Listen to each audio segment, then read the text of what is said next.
Friends, welcome to my YouTube channel. मेरी पिछली video में आपने सेंटेंस के बारे में जाना और समझा।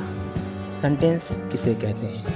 सेंटेंस शब्दों का ऐसा समूह है जिसका अर्थ पूर्ण हो। अब उन सेंटेंसेस को कैसे बनाया जाए, को बनाने का तरीका क्या है, वो कैसे पता चलेगा, वो हमें ग्रामर के थ्रू पता चलेगा। ग्रामर के ज़रिया वो हम जानेंगे। ग्रामर किसे कहते हैं? ग्रामर यानी व्याकरण। ग्रामर को हिंदी में व्याकरण कहते हैं।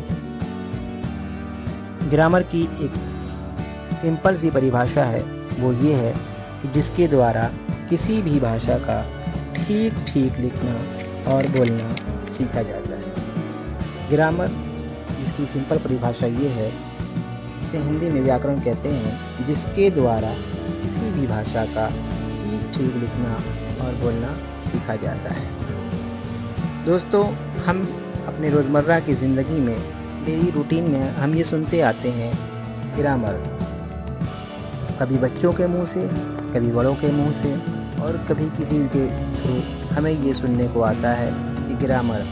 तो ग्रामर एक सिद्धांत है, एक सिस्टम है, एक कानून है जो हमें बताता है कि कौन सा शब्द किस जगह पे रखना है।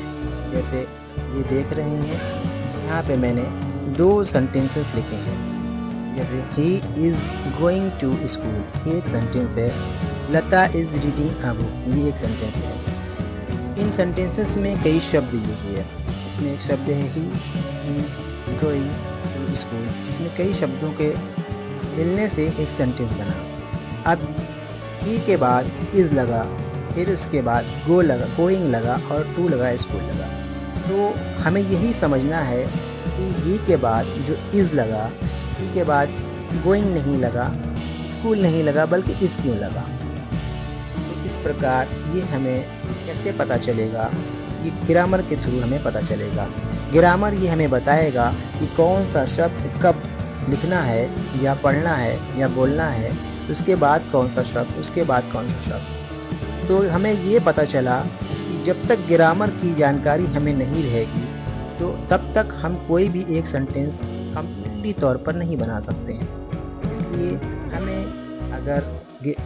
हमें अगर इंग्लिश बोलना या सीखना है, तो सिंपल तरीके से ये परिभाषा यहाँ पे बता दी गई है कि बिना ग्रामर के हम किसी भी भाषा, ग्रामर की जो व्याख्या है, उसी परिभाषा जो है वो सिंपली ये कह रही है, जिसके द्वारा किसी भी भाषा का, यानी अगर किसी भाषा को ठीक ठीक लिखना और बोलना सीखना है, तो हमें ग्रामर की नॉलेज होनी चाहिए।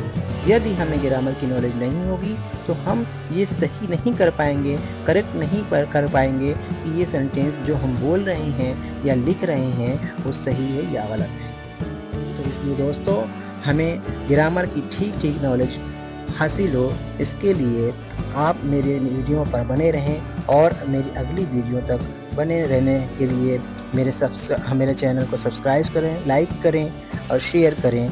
Thank you very very much.